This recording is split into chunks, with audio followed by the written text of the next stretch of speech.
بسم اللہ الرحمن الرحیم۔ یہ بڑی پیاری پوسٹ دیکھنے میں آتی ہے۔ ایک بنی ہوئی ہے نشان سا، ایک روڈ جا رہی ہے اور پھر اوپر سے دو حصوں میں تقسیم ہو جاتی ہے، ایک سیدھا راستہ اور ایک الٹا راستہ۔ الٹا راستہ اور برے راستے کی طرف بھیڑ لگی ہوئی ہے، بہت زیادہ لوگ جا رہے ہیں، اور سیدھے راستے کی طرف صرف ایک بندہ جا رہا ہے، اور نیچے لکھا ہوا ہے کہ لوگوں کی اکثریت کو مت دیکھو کہ لوگ کدھر جا رہے ہیں، صحیح راستہ اپناؤ، چاہے اس راستے میں آپ کو اکیلا ہی کیوں نہ جانا پڑے۔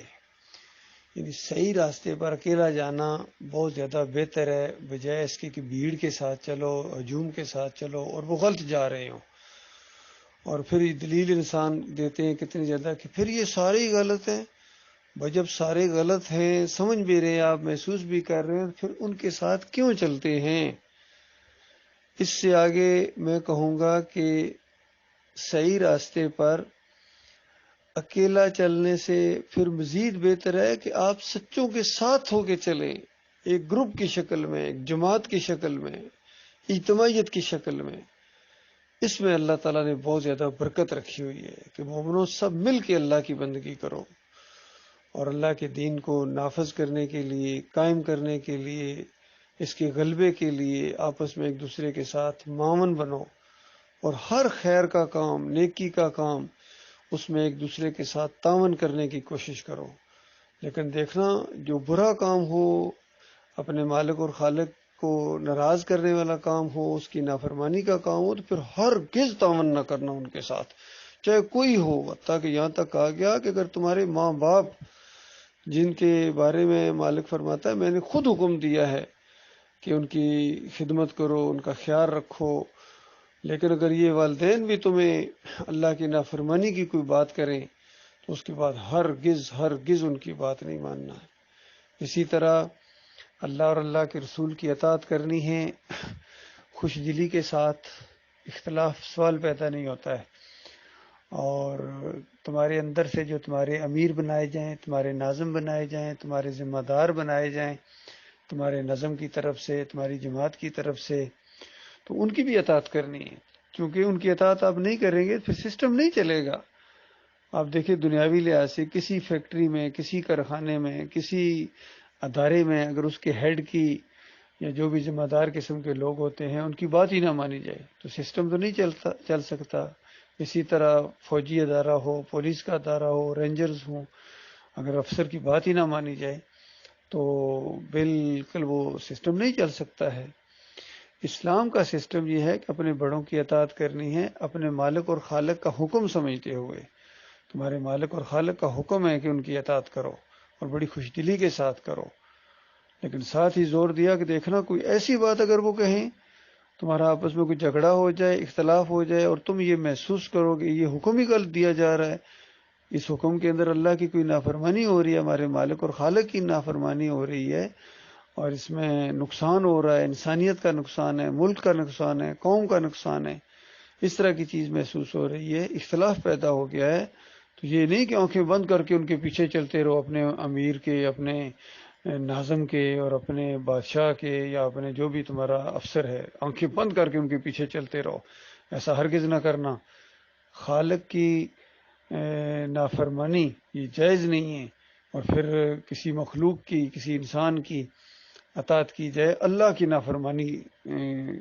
کرتے ہوئے، ہرگز جائز نہیں ہے، بہت بڑی بات ہے، پھر بہت بڑا گناہ ہے، سمجھ لیجئے بہت بڑا نقصان ہے۔ تو لہذا ایسی بات جہاں اختلاف پیدا ہو جائے، فرمایا فردوا الی اللہ ورسول، اللہ اور اللہ کے رسول کی طرف اس بات کو پھیرو، یعنی اللہ کے احکامات میں دیکھو کہ اللہ نے اس بارے میں کیا حکم دیا ہے، اس کی طرف دونوں آ جاؤ، دونوں اللہ کے بندے بنو۔ یہ نہیں کہ امیر اپنی طاقت کا مظاہرہ کرنا شروع کر دے کہ میں بڑا ہوں، میری بات مانو گے ورنہ میں تمہارے اوپر پابندیاں لگا دوں گا، اور تمہارے ساتھ یعنی سختی کروں گا، بول چال بند کروا دوں گا، دوسرے مومنوں کو تمہارے خلاف کرا دوں گا، سازی قرار دے کے تمہیں سزائیں دوں گا۔ مالک فرماتا ہے کہ بالکل یہ معاملہ نہیں، بلکہ اللہ اور اللہ کے رسول کی طرف پھیرو، یہ بہترین حال ہے، قیامت تک کے لیے حکم ہے۔ اور پھر اگر اللہ کی بات یعنی قرآن میں وہ چیز نہیں ملتی ہے، پھر نبی علیہ السلام کی حدیث کے اندر دیکھو کہ ایسے موقع کے اوپر نبی علیہ السلام نے کیا فرمایا تھا، یہ مسئلے کا حل ہے۔ اور پھر نبی علیہ السلام نے جو تعلیمات دی، صحابہ کرام نے ایسے موقع کے اوپر کیا طرز عمل اختیار کیا، تابعین تبع تابعین، وہاں سے حل نکالنے کی کوشش کرو، اور وہاں سے حل مل جاتا ہے، بات ہی ختم ہو گئی۔ پھر دونوں خوش دلی کے ساتھ، تمہارا امیر بھی اور تم بھی، اللہ کی فرما برداری کی طرف آ جاؤ۔ اور اگر سب چیزوں میں کوئی چیز بھی نہیں ملی ہے، ظاہری بات ہے ان چیزوں کی روشنی میں اللہ کی کتاب اور نبی علیہ السلام کی سنت کی رہنمائی میں اجتہاد کرو گے، سارے غور و فکر کرنے کے بعد کہ کہیں اللہ کی نافرمانی نہ ہو جائے۔ یہ معاملہ ہے اللہ کے بندو۔ آج پوری دنیا میں جو ہر طرف فساد ہے، ہر طرف نفرتیں ہیں، جنگیں ہیں اور افراتفری ہے، بحران ہے، معاشی بحران ہے، ہر لحاظ سے سیاسی بحران ہے، تو اس کی یہی وجہ ہے کہ انسانوں کی عظیم اکثریت نے اپنے مالک اور خالق کے ساتھ وفاداری کی بجائے بے وفائی کی ہے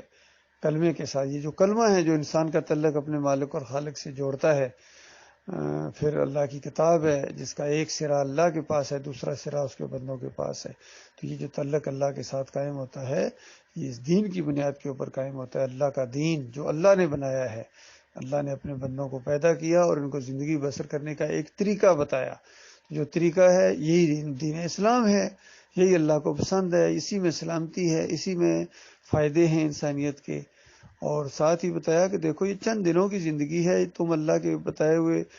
طریقے کے مطابق زندگی بسر کرو، اس میں تمہارا ہی فائدہ ہے۔ مزے کی بات یہ کہ فائدہ بھی تمہارا ہی ہے، کتنا مالک تمہارا خیر خواہ ہے، اس کے مطابق زندگی بسر کرو گے تو مرنے کے ساتھ تمہیں جنت کی بادشاہی کا تاج پہنایا جائے گا، تمہیں بہت بڑا بادشاہ، بہت بڑی مملکت تمہیں دی جائے گی، اللہ تعالیٰ ہمیشہ ہمیشہ کے لیے اللہ نوازے گا۔ اور اگر تم نے اللہ کے ساتھ شرک کیا، نافرمانی کی، اللہ سے بڑھ کر تم نے اپنے آپ کو سمجھدار سمجھنے کی کوشش کی ابلیس کی طرح، پھر اس کے اوپر اکڑ دکھائی، مرنا کرنے کے باوجود نہ مانا ہوئے، ڈٹ گئے، اپنی انا کا مسئلہ تم نے اگر بنا لیا تو اس کے بعد مرنا تو بہرحال تم نے بھی ہے، اس کے بعد وہ آگ لگے گی جو بجائے نہ بجھے گی۔ آئیے معاملہ ہے اللہ کے بندو، آج دوسروں کو کیا گلا کیا جائے، ہمارے اپنے یہ فرقوں کے اندر بٹ گئے، کوئی بریلوی بن گیا، کوئی دیوبندی، کوئی اہل حدیث، کوئی سلفی،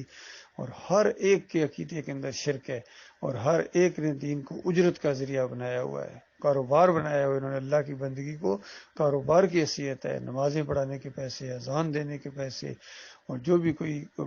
چاہے قرآن سکھائیں گے اس کو ٹیوشن کہتے ہیں۔ تو یہ ان مولویوں نے اور پیروں نے خاص کر اور سیاسی رہنماؤں نے دین کا حلیہ بگاڑ دیا ہے،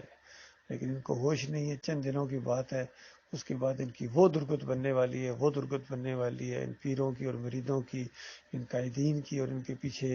چلنے والوں کی، اور ان بڑے بڑے لیڈروں کی اور ان کے ورکر اور بڑے بڑے افسروں اور جرنیلوں کی، اور ان کے نیچے جو جوان ہیں آنکھیں بند کر کے ان کی اطاعت کرتے ہیں۔ تو اللہ کے بندو کسی لیول پر بھی کسی کی اطاعت نہیں کرنی، بادشاہ کی بھی نہیں کرنی ہے، ظالم سے ظالم بادشاہ ہو، جو بھی اپنی چلاتا ہے اس کی بات اس کے منہ پر تے مارو، خیر خواہی کے ساتھ سمجھاؤ اس کو کہ بادشاہ سلامت آپ کو یہ زیب نہیں دیتا ہے کہ آپ اس طرح کی نافرمانی کریں اور مجھے بھی نافرمانی کرائیں، حقیقی مالک کی اس کے بندے بن جاؤ، اس کے غلام بن جاؤ، اسی میں تمہاری بھی خیر ہے، اسی میں سب کی خیر ہے۔ اللہ تعالیٰ غور و فکر کرنے کی توفیق عطا فرمائے۔ خاص کر مومنوں کی جماعت جو بنی تھی ایمان خالص کی بنیاد کے اوپر، ان کو تو زیادہ اس چیز کا خیال رکھنا چاہیے، لیکن افسوس کہ ان کے امیر نے بھی، محمد حنیف نے ان کو اپنی بندگی کی طرف لگا دیا، اپنی بات اللہ کے مقابلے میں اپنی بات منوائی ہے، اور پھر اس کے بعد جتنے یہ باغی گروپ بنے ہیں ان اللہ کے مقابلے میں اپنی باتیں منوا رہے ہیں اپنے مریدوں سے۔ اللہ تعالیٰ ان کو غور و فکر کرنے کی توفیق عطا فرمائے۔